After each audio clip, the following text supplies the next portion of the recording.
Very good morning class. Welcome to YouTube channel RPSC bio academy. देखिए, हम जो unit discuss कर रहे थे वो कर रहे थे सेल, यूनिट ऑफ लाइफ। अगर मैं सेल की बात करूं तो हमने सेल की बाउंड्रीज के बारे में पढ़ लिया था। सेल की बाउंड्रीज के बारे में पढ़ लिया था, जिसमें सेल मेम्ब्रेन, सेल वॉल और उसके साथ साथ ग्लाइकोकैलिक्स के बारे में पढ़ लिया था। आज हम पढ़ेंगे इसके बारे में, साइटोप्लाज्म के बारे में।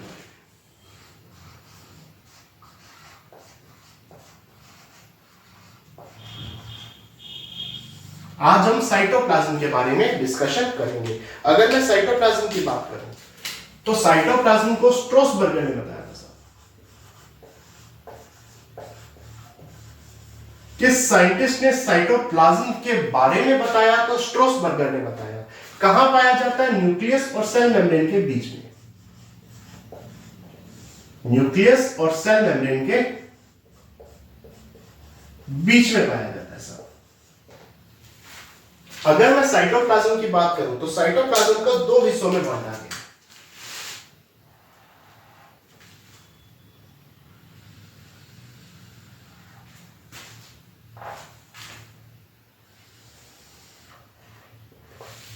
एक हिस्सा है हाइलोप्लाज्म,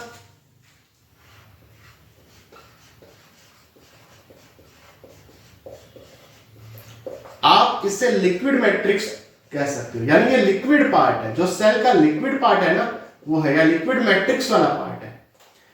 कैसा है? हाइलोप्लाज्म है, लिक्विड मैट्रिक्स वाला पार्ट है। आप इसे क्या कह सकते हो? साइटोसोल।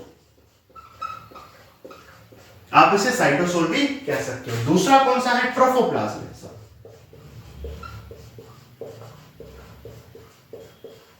ट्रोफोप्लाज्म सॉलिड पार्ट है। फिर ट्रोफोप्लाज्म को दो हिस्सों में बांटा है सर।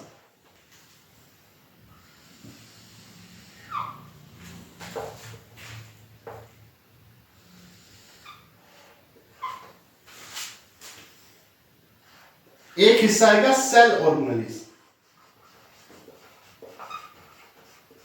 जहां पर सेल ऑर्गेनेल्स पाए जाएंगे। ठीक है, ये कैसा है साहब? ये लिविंग है, लिविंग है। ठीक है, क्योंकि मेटाबॉलिकली क्या है? एक्टिव है।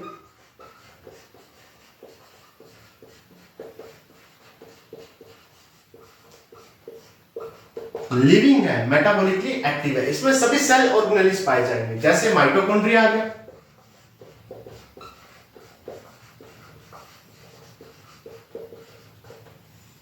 क्लोरोप्लास्ट, इसके अलावा आप और क्या लिख सकते हो? ईआर लिख सकते हो, राइबोसोम लिख सकते हो, लाइसोसोम लिख सकते हो,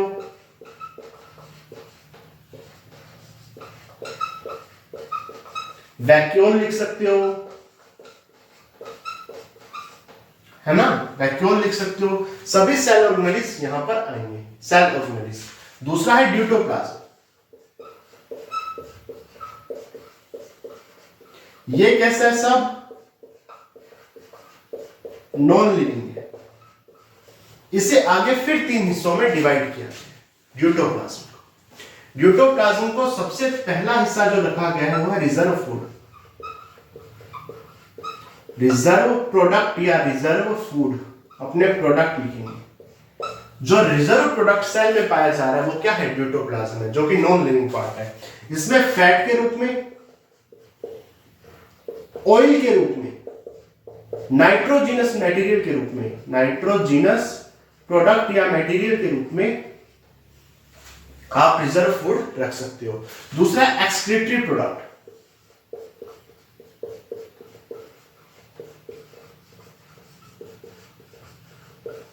एक्सक्रीटरी प्रोडक्ट, एक्सक्रीटरी प्रोडक्ट में क्या आएगा? टैनिन, रेजिन, ये सब चीजें आएंगी। टैनिन आ गया, वैक्स आ गया, रेजिन आ गया, एल्केलॉइड्स आ गए,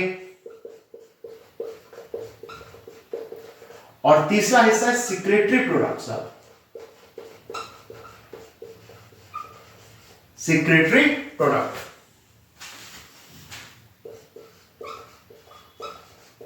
सिक्रेटरी प्रोडक्ट में क्या क्या चीजें आएंगी? सिक्रेटरी प्रोडक्ट की अगर मैं बात करूं तो यहां पर आएगा नेक्टर। क्या चीज आएगी? नेक्टर। कलरिंग मैटर आएंगे,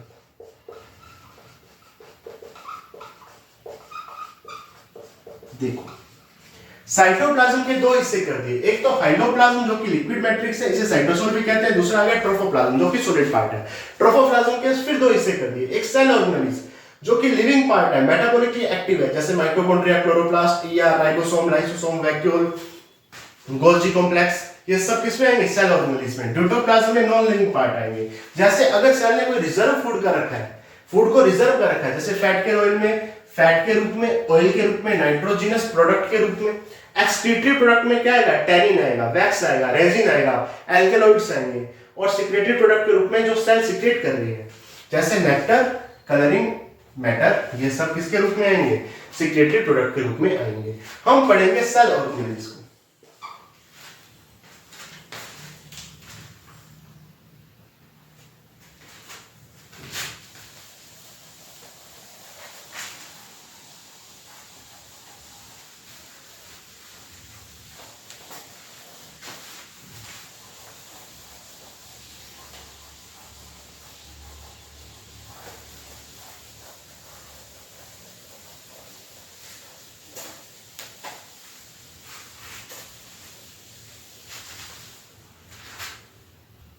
देखिए, अब हम बात करते हैं सेल ऑर्गेनेल्स की।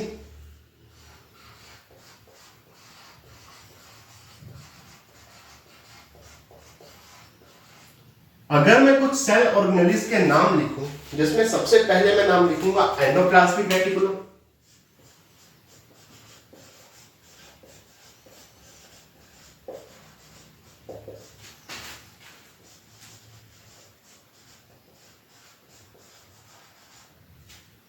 लाइसोसोम का,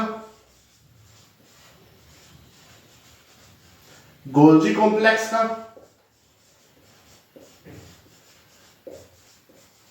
और वैक्यूल का। ये चार के नाम मैं लिख रहा हूं, चार सेल ऑर्गेनेल्स के नाम मैं लिख रहा हूं, endoplasmic reticulum, lysosome, Golgi complex और वैक्यूल। इन चारों की अगर मैं बात करूं तो ये चारों मिलकर एक सिस्टम बनाते हैं, एंडो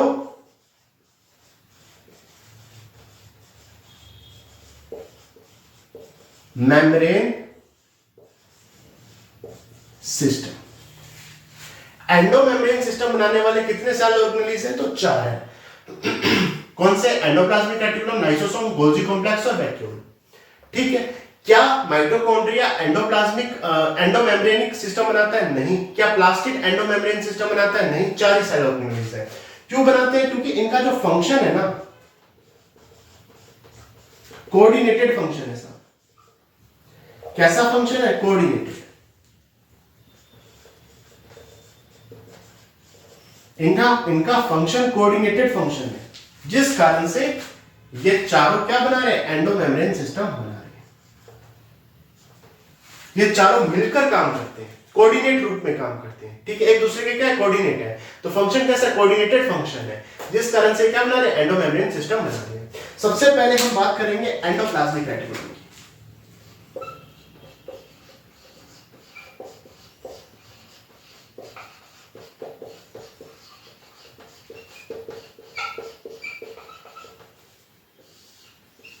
सबसे पहले एक साइंटिस्ट आए, गार्नियर।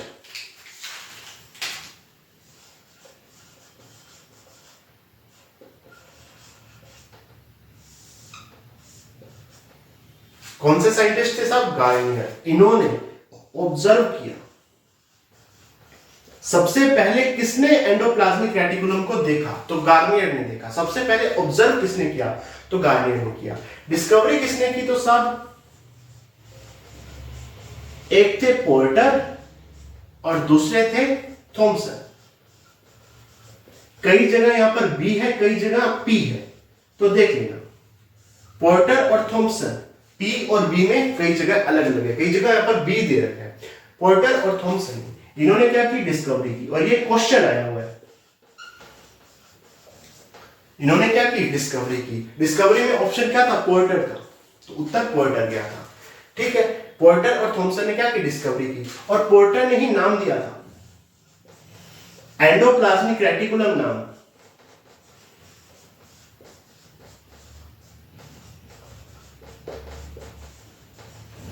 किस साइंटिस्ट ने दिया था? तो पोर्टर ने नाम दिया था। डिस्कवरी किसने की थी? पोर्टर और थॉमसन ने। गार्नियर ने सबसे पहले ऑब्जर्व किया और इसे इरेगोप्लाज्म नाम दिया था। इरेगोप्लाज्म नाम दिया था। फिर एक साइंटिस्ट और थे, क्लाउडे। क्लाउडे की बात की जाए तो क्लाउडे ने बोला कि ER दो प्रकार का है, SER, RER, smooth endoplasmic reticulum और रफ एंडोप्लाज्मिक रेटिकुलम। ठीक है, अब आगे बात करते हैं।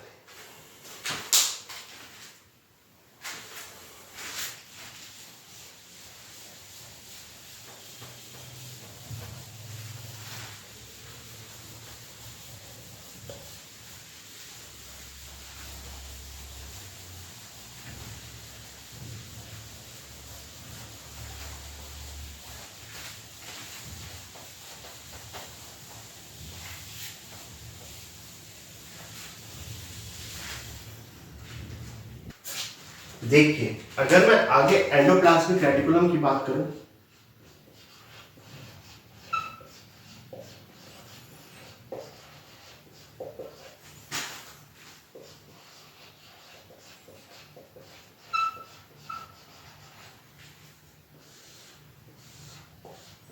तो एंडोप्लाज्मिक रेटिकुलम बेसिकली है क्या, इसको समझते हैं। यह है नेटवर्क ऑफ रेटिकुलम।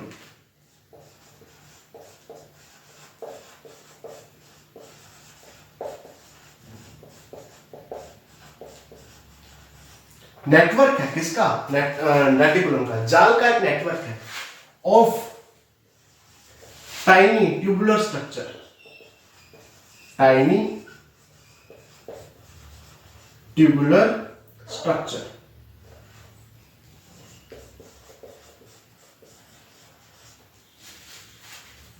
ठीक है, नेटवर्क है किसका? रेटिकुलम का, of tiny tubular structure scattered in the cytoplasm. अवश्य समझते हैं। पहली बात, ये नेटवर्क है, जाल नेटवर्क है किसका? एक जाल का नेटवर्क है। कैसा नेटवर्क है? टाइनी, छोटा, ट्यूब्यूल के स्ट्रक्चर जैसा, ट्यूब्यूल के स्ट्रक्चर जैसा एक छोटा नेटवर्क है, जो कि स्कैटर्ड रहता है, बिखरा हुआ रहता है। ये इंपॉर्टेंट है साहब, स्कैटर्ड रहता है किसमें? साइटोप्लाज्म में। साइटोप्लाज्म में बिखरा हुआ रहता है। ठीक है, ये रेटिकुलम का एक नेटवर्क है जो कि छोटे ट्यूबुलर स्ट्रक्चर जैसा दिखता है और स्कैटर्ड रहता है किसमें? साइटोप्लाज्म में। अगर मैं एंडोप्लाज्मिक रेटिकुलम की आगे बात करूं तो ये तीन फॉर्म में पाया जाता है। किस फॉर्म में पाया जाता है? सिस्टर्नी की फॉर्म में।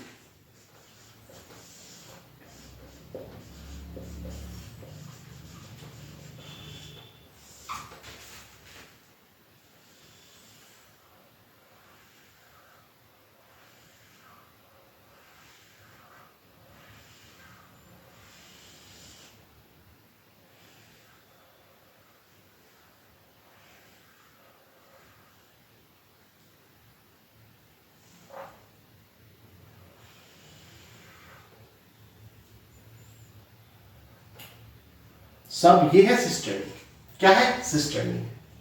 अगर मैं सिस्टर्नी की बात करूं तो सिस्टर्नी कैसी है? अनुब्रांच्ड, लॉन्ग अनुब्रांच्ड,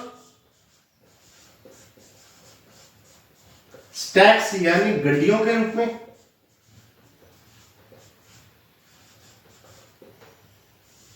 पाई जाती है। फ्लैटेड, चपटी। देखो कैसी है? अनुब्रांच। देखो ये एक सिस्टर्नी दूसरी सिस्टर्नी के साथ जुड़ी हुई है, एक सिस्टर्नी दूसरी सिस्टर्नी के साथ अटैच्ड है, जुड़ी हुई है। ये फ्री भी हो सकती है, लेकिन कैसी है? अनब्रांच्ड है, कोई ब्रांचिंग नहीं पाई जाएगी, लंबी है, लॉन्ग है, स्टैक गड्डियों के रूप में पाई जा रही है। फ्लैटेड है, फ्लैटेड मतलब चपटी है। सिस्टर्नी के बाद नंबर 2 पर बात करते हैं किसकी? ट्यूब्यूल्स की। अगर ट्यूब्यूल्स की बात की जाए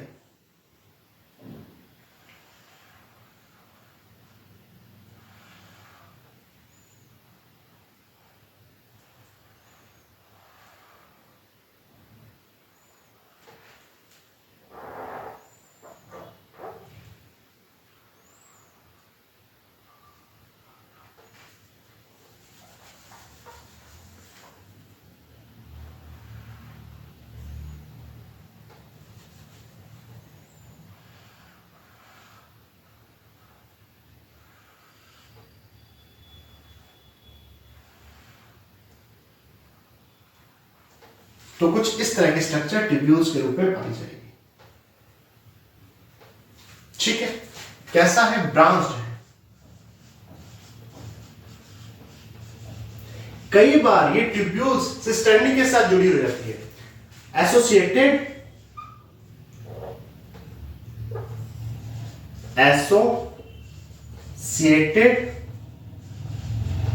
विद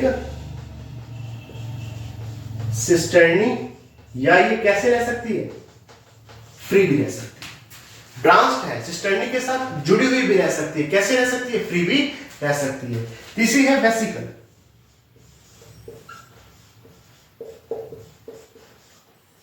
कैसी है साहब, वेसिकल, ओवल शेप, अंडाकार। तो एंडोप्लाज्मिक रेटिकुलम तीन अलग अलग फॉर्म में पाई जाती है, सिस्टर्नी के रूप में, अनब्रांच्ड लॉन्ग स्टैक्स यानी गड्डियों के रूप में, फ्लैटेड यानी चपटी, ट्यूब्यूल फॉर्म में हो सकती है, ब्रांच हो सकती है, एसोसिएटेड भी हो सकती है सिस्टर्नी के साथ, या फ्री भी हो सकती है। वेसिकल ओवल शेप पाई जाती है, कैसी होती है, ओवल शेप। अगर मैं आगे बात करूं, मान लीजिए ये कोई सेल है, क्या है सब, कोई सेल मान लो, इस सेल में एंडोप्लाज्मिक रेटिकुलम तो पाई जाएगी, ये आपकी एंडोप्लाज्मिक रेटिकुलम किसी भी फॉर्म में पाई जाएगी, चाहे आप इसे वेसिकल के रूप में ले लो, चाहे सिस्टर्नी के रूप में ले लो, चाहे आप इसे ट्यूब्यूल के रूप में ले लो। ठीक है, इसने क्या किया, ये जो साइटोप्लाज्म था ना, इसके दो हिस्से कर दिए। कितने हिस्से कर दिए, दो।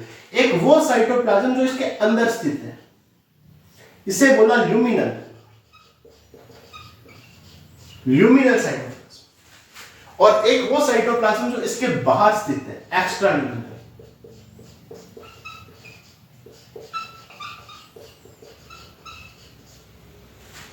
एक साइटोप्लाज्म तो इसके अंदर स्थित है, ल्यूमिनल, और एक इसके बाहर स्थित है, एक्स्ट्रा ल्यूमिनल। यहां देखो, एक तो इसके अंदर साइटोप्लाज्म स्थित है, उसे कहेंगे ल्यूमिनल, और एक इसके बाहर एक्स्ट्रा ल्यूमिनल, एक इसके अंदर ल्यूमिनल, एक बाहर एक्स्ट्रा ल्यूमिनल, एक अंदर एक एक्स्ट्रा ल्यूमिनल, इस तरह से। तो साइटोप्लाज्म के दो हिस्से कर दिए, एक जो साइटोप्लाज्म इसके अंदर स्थित है, क्योंकि सेल के अंदर क्या है, साइटोप्लाज्म, और इसके बीच में क्या पाई जा रही है, एंडोप्लाज्मिक रेटिकुलम। ठीक है, तो यह गया ल्यूमिनल और एक्स्ट्रा ल्यूमिनल साइटोप्लाज्म। अब आगे बात करते हैं।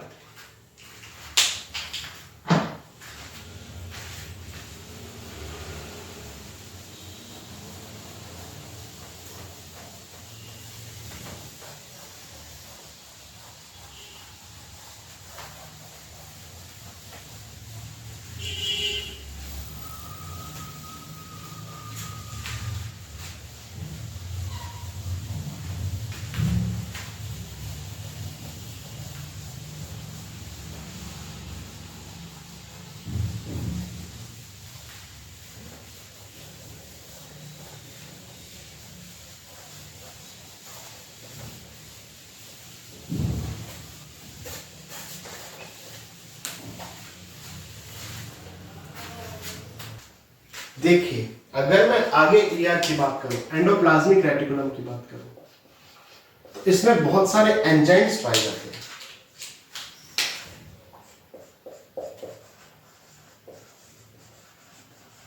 जैसे कि sucrases, glucose 6 phosphatase, glucose 6 phosphatase, sucrases, ascorbic acid synthase,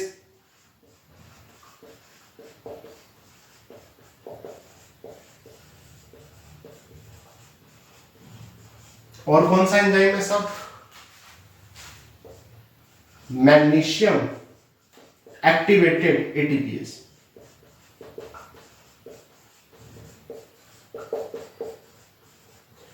तो यहां पर बहुत से एंजाइम्स पाए जाते हैं, sucrases, glucose 6 phosphatase, ascorbic acid synthase, magnesium activated ATPase. अगर मैं ग्लूकोज 6 फॉस्फेट की बात करूं तो यह मार्कर के रूप में काम करता है ईआर में। अगर ये एंजाइम पाया जा रहा है इसका मतलब ईआर है, वहां पर हम ईआर की स्टडी कर रहे हैं। अगर ये एंजाइम हमें मिल रहा है किसी चीज में तो हम किसकी स्टडी कर रहे हैं? ईआर की। तो अगर मार्क करना हो ना तो हम ग्लूकोज 6 फॉस्फेट से पहचान सकते हैं कि ये ईआर है। तो मार्कर के रूप में कौन काम करता है? ग्लूकोज 6 फॉस्फेटेज काम करता है। इसके अलावा अगर मैं आगे बात करूं, देखो एक ईआर है, एक इसके जस्ट बाद पढ़ेंगे गोल्जी बॉडी।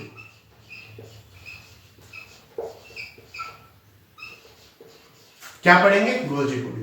दोनों में क्या पाया जाएगा? सिस्टर्नी, ट्यूब्यूल्स, वेसिकल, सब दोनों में पाया जाएगा। लेकिन गोल्जी बॉडी में क्या होगा कि ये तीनों अटैच्ड रहेंगे, तीनों जुड़े हुए रहेंगे, तीनों क्या रहेंगे? अटैच्ड रहेंगे, ठीक है। और ये गोल्जी कॉम्प्लेक्स बना देंगे।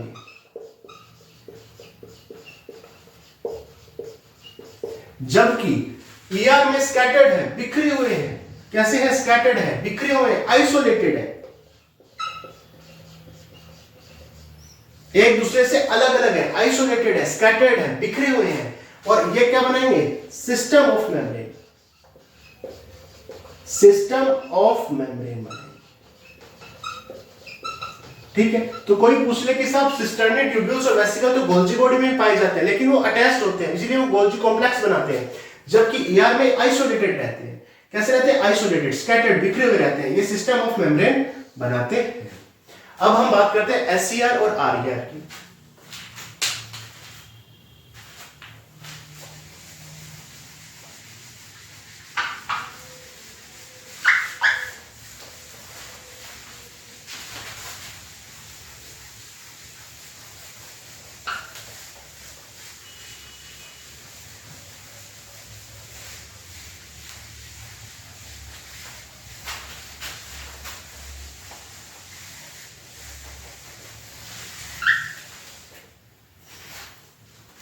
देखिए, एक आता है रफ एंडोप्लाज्मिक रेटिकुलम।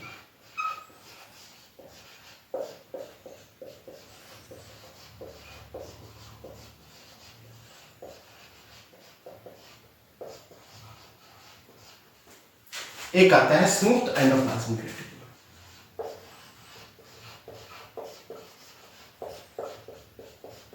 देखिए, अगर एंडोप्लाज्मिक रेटिकुलम के ऊपर राइबोसोम पाए जाएंगे,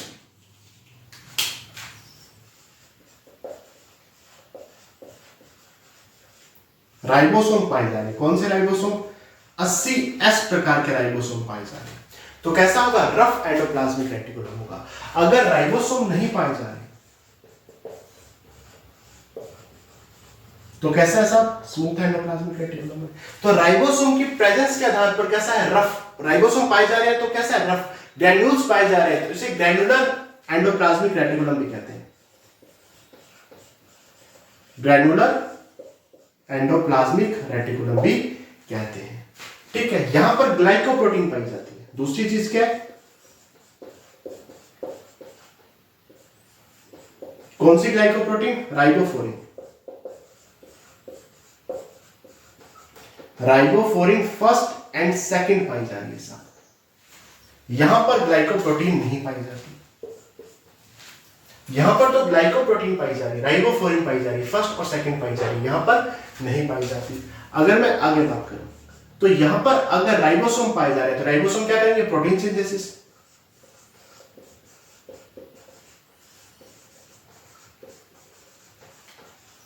प्रोटीन का सिंथेसिस हो रहा है साहब, या सिक्रेशन में काम आ रहे हैं। या तो प्रोटीन सिंथेसिस कर रहे हैं या सिक्रेशन में काम आ रहे हैं। यहां पर अगर राइबोसोम नहीं पाए जा रहे तो लिपिड का सिंथेसिस कर रहे हैं या लिपिड का मेटाबॉलिज्म कर रहे हैं।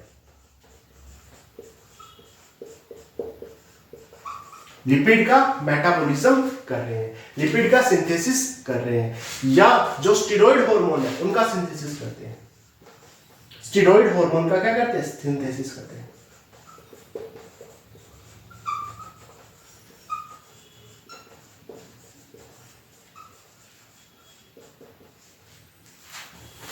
ठीक है। अब ये इसके काम भी आगे, एंडोप्लाज्मिक रेटिकुलम क्या काम करती है? तो प्रोटीन सिंथेसिस करती है, सिक्रेशन में मदद करती है, लिपिड का मेटाबॉलिज्म करती है, स्टेरॉइड हार्मोन का सिंथेसिस करती है। ये एंडोप्लाज्मिक रेटिकुलम के काम भी आगे। ठीक है, यहां पर सिस्टर्नी अधिक मात्रा में पाई जाती है।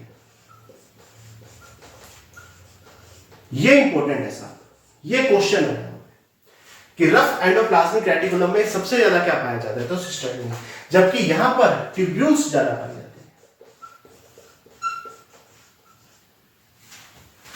यहां पर सिस्टर्नी अधिक पाई जाती है, यहां पर ट्यूब्यूल्स ज्यादा मात्रा में पाई जाती है। अगर यहां पर प्रोटीन सिंथेसिस हो रहा है, प्रोटीन का सीक्रेशन हो रहा है, क्या हो रहा है, प्रोटीन का सिंथेसिस हो रहा है, प्रोटीन का क्या हो रहा है, सीक्रेशन हो रहा है, प्रोटीन पाई जा रही है, तो ये कहां पाई जाएगी, यहां पैनक्रियाज में,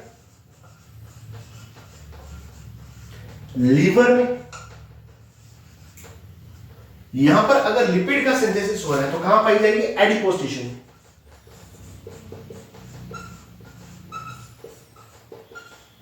मसल में, जहां फैट ज्यादा है, बेसिकली तो वहीं पाई जाएगी ना, क्योंकि फैट का सिंथेसिस या फैट का क्या कर रही है, मेटाबॉलिज्म कर रही है।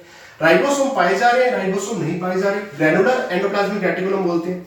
ग्लाइकोप्रोटीन पाए जा रहे हैं, ग्लाइकोप्रोटीन नहीं पाए जा रहे, कौन से, राइबोफ्लोरिन फर्स्ट और सेकंड। प्रोटीन सिंथेसिस अगर हो रही है या सिक्रेशन में हेल्प कर रही है तो कैसा है, रफ एंडोप्लाज्मिक रेटिकुलम में लिपिड का मेटाबॉलिज्म पाया जा रहा है या स्टेरॉइड हार्मोन का सिंथेसिस किया जा रहा है, तो कैसे, स्मूथ एंडोप्लाज्मिक रेटिकुलम में। सिस्टर्नी ज्यादा मात्रा में पाई जाएगी, ट्यूब्यूल ज्यादा मात्रा में पाई जाएगी, कहां पाई जाएगी, पैनक्रियाज और लीवर में, एडिपोज टिश्यू या मसल में ज्यादा पाई जाएगी। देखिए हम जानते हैं कि 80S राइबोसोम यहां पर जुड़ा रहता है, जिसके दो सब यूनिट है, 60S और 40S। तो ये बाउंड किससे रहता है, कोई पूछ ले कि एंडोप्लाज्मिक रेटिकुलम किससे बाउंड रहती है, तो 60S से बाउंड रहती है, लार्जर सब यूनिट से बाउंड रहती है। एक ही बात है, 60S लिख दो या लार्जर सब यूनिट, दो सब यूनिट है ना, 60S और 40S, तो लार्जर सब यूनिट से क्या रहती है, बाउंड